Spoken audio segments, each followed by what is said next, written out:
So that's the mentality to have. If you're going to do something, you might as well attack it because you can do it anyway. Right. Do you use that in civilian life? Like, do you still employ the I'm going to attack it, I'm going to take their souls? Like, how does that play out in a non-combat zone? It still works for me in life as far as attacking things because no matter what I want to, no matter what avenue I choose, I want to be the very best. And the very best may not be I'm number one. The very best is did I leave everything inside of me out there. So attacking is not like, oh, I want to win this or win that or be the best. The best is I'm running against myself in everything I do. And that's what I attack. I attack myself. I'm always questioning myself. I'm always holding myself accountable. Yeah, I found it, but what's great about it is I found it, but I can still tap into it. Yeah. Was there a moment of thinking like if I allow myself to experience joy and gratitude, then I'm not going to be able to be as hard, that I'm going to lose that edge that distinguishes me? No, that's not it at all. What it was I never felt that my entire life. You're almost taught that shit.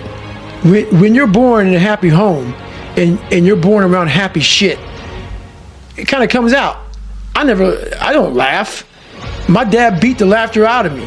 When you can't read and write and you're trying to hide out in classes and please don't call on me and shit and you're fucking all scared and shit, everywhere you go you're nervous and you're panicked and you're stuttering and your whole life is that shit. There's not joy in that shit. That becomes who you are no matter how much you change. You're scarred. So people are like, my God, man, you never smile, you never do this. It's my life.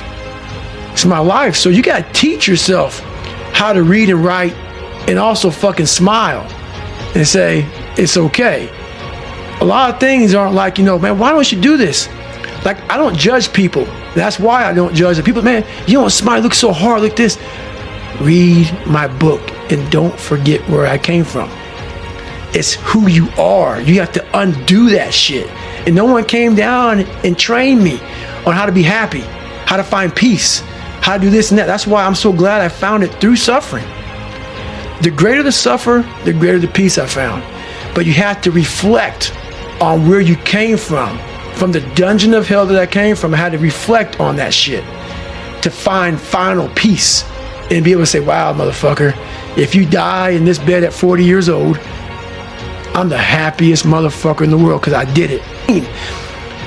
That's what woke me up every fucking morning was I'm gonna put myself through this much fucking pain and suffering for a few seconds. That's all it is. A few seconds of joy. And it's so fucking worth it, man.